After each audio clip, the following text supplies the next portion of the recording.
একটা জীবনের সবচেয়ে বড় উপহার হচ্ছে ভালো মনের একজন জীবনসঙ্গী পাওয়া।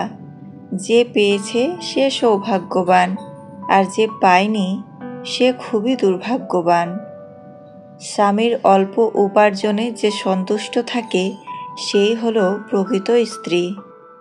ভালোবাসা মানে পরস্পরকে বুঝতে পারা। আমি যে মানুষটিকে ভালোবাসবো তাকে যদি না বুঝতে পারি, তাহলে এই প্রেমের কোনো অর্থ আছে বলে মনে হয় না। অন্য মহিলাদের নিজের স্ত্রীর চেয়ে বেশি সুন্দরী মনে হয়। শিক্ষণীয় গল্প। একজন বিজ্ঞ আলেমের কাছে এক লোক এসে অপরাধীর কণ্ঠে বলতে লাগলো, হুজুর, আমার স্ত্রীকে বিয়ে করার আগে সর্বপ্রথম যখন দেখি, তখন আমার মনে হয়েছিল আমার স্ত্রীর মতো করে মহান সৃষ্টিকর্তা পৃথিবীতে আর কাউকে সৃষ্টি করেননি। তখন আমার স্ত্রীর কাছে আমি বিয়ের প্রস্তাব পাঠালাম এবং সে প্রস্তাবে রাজি হলো। বিয়ের সব আয়োজন সম্পন্ন হলো।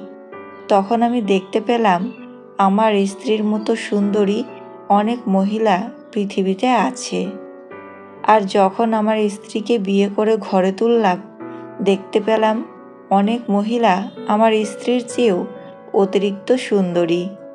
বিয়ের পর যখন কয়েক বছর কেটে গেল, আমার মনে হলো প্রতিটি মহিলা আমার স্ত্রীর চেয়ে অনেক বেশি সুন্দরী। হুজুর উত্তরে বললেন, আমি কি তোমাকে এর চেয়েও মারাত্মক একটি বিষয় বলবো? লোকটি বলল, হ্যাঁ হ্যাঁ বলুন। হুজুর বলতে লাগলেন, তুমি যদি পৃথিবীর সব মহিলাকে বিয়ে করে ফেলো, তখন পৃথিবীর সব মহিলার চেয়ে পথের কুকুরগুলোকে তোমার বেশি সুন্দরী মনে হবে। লোকটি অধীর আগ্রহে জানতে চাইল, কিন্তু হুজুর, কেন এমনটা মনে হবে? সমস্যাটা কোথায় হচ্ছে?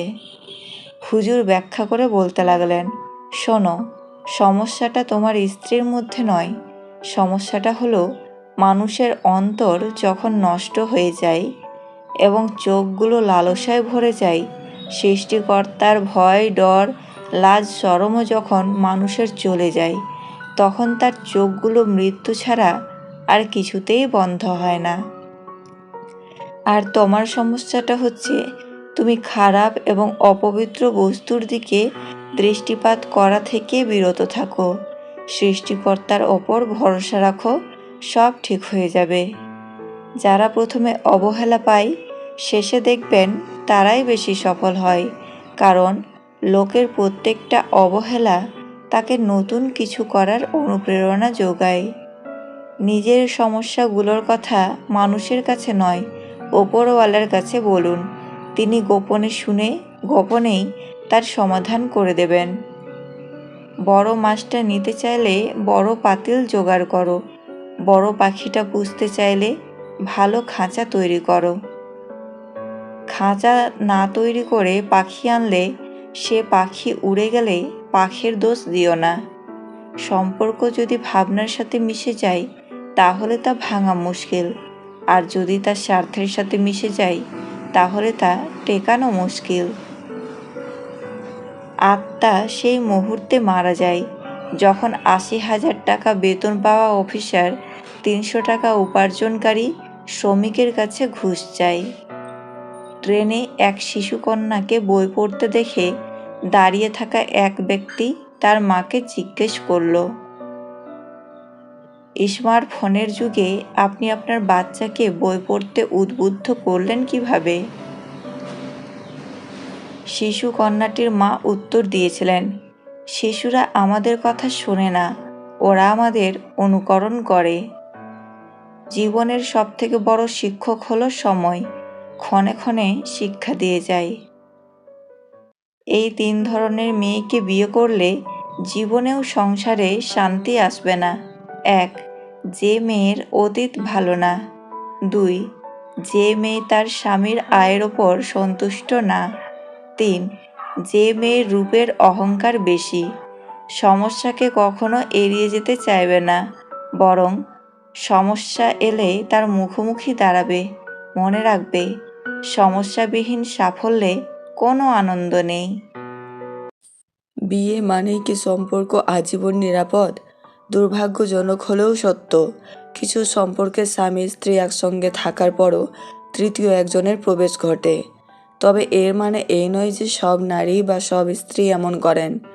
সম্পর্ক বিশেষজ্ঞদের মতে কিছু মানসিক অবস্থা, আচরণ এবং সম্পর্কের সমস্যার কারণে পরকীয়ার ঝুঁকি বেড়ে যেতে পারে।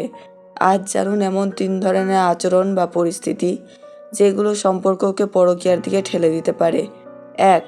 যিনি সম্পর্কে দীর্ঘদিন ধরে মানসিক অবহেলা অনুভব করেন।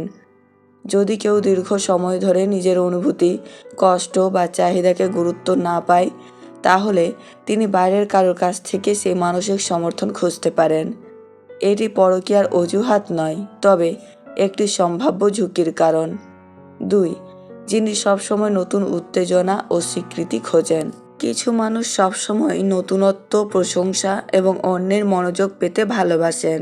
যদি এই চাহিদা নিয়ন্ত্রণহীন হয়ে যায়, তাহলে সম্পর্কের বাইরে আবেগীয় বা রোমান্টিক সংযোগ তৈরি হওয়ার ঝুঁকি বাড়তে পারে। 3. যিনি সম্পর্কের সমস্যা নিয়ে খোলাখুলি কথা বলেন না। দাম্পত্যে ভুল বোঝাবুঝি, অভিমান বা অসন্তোষ যদি দীর্ঘদিন জমে থাকে এবং আলোচনা না হয়, তাহলে দূরত্ব সৃষ্টি করতে পারে। সেই দূরত্ব কখনো কখনো অন্য কারো প্রতি আবেগীয় আকর্ষণের পথ খুলে দিয়ে যায়। শেষ কথা, পরকীয়া কোনো লিঙ্গের সঙ্গে সীমাবদ্ধ নয়, নারী বা পুরুষ উভয়ের ক্ষেত্রেই ঘটতে পারে। একটি সুস্থ সম্পর্কের ভিত্তি হলো বিশ্বাস, সম্মান, খোলামেলা যোগাযোগ এবং পারস্পরিক যত্ন।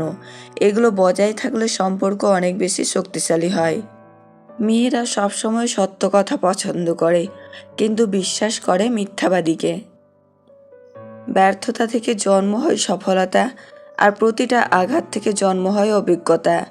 মানুষ তোমাকে ব্যবহার করবে শুধুমাত্র তার খারাপ সময়টাকে পার করার জন্য। ভালো সময় এলে সে তোমাকে ছুঁড়ে ফেলে দেবে। কেউ দূরে থেকে খুশি থাকে, কেউ খুশি রাখতে দূরে থাকে। কিছু ভুল যেমন মানুষকে শিখতে সাহায্য করে, তেমনি কিছু আঘাতও মানুষকে বদলাতে সাহায্য করে। পুরুষকে কেউ কোনোদিন ভালোবাসেনি, কারণ পুরুষ হলো চাহিদার মেশিন। চাহিদা মেটাতে পারলেই বেশ, আর না পারলে শেষ। সম্পর্ক তৈরি হওয়ার আগে নিশ্চিত হন আপনি তার প্রিয়জন না প্রয়োজন। বাবা মায়ের যেসব কথা আমাদের শুনতে বিরক্ত লাগে, সেসব কথার মধ্যে কোনো না কোনো শিক্ষা অবশ্যই লুকিয়ে থাকে। টাকা কামানো জরুরি, কারণ টাকা কথা বলতে না পারলেও কথা বন্ধ করতে পারে। হারানো সময়টাকে শুধু মিস করা যায়, কখনো ফিরে পাওয়া যায় না। টাকা জীবনের খুব মূল্যবান একটা জিনিস, যেটা থাকলে সবাই পরিচয় দেয়, আর না থাকলে আপনজনগুলোই মুখ ফিরিয়ে নেয়। কিছু মানুষ ভালোবাসতে জানে কিন্তু মূল্য দিতে জানে না। ভুল করতে পারে কিন্তু ক্ষমা চাইতে পারে না, কারণ তাদের শিক্ষা আছে কিন্তু বিবেক নেই।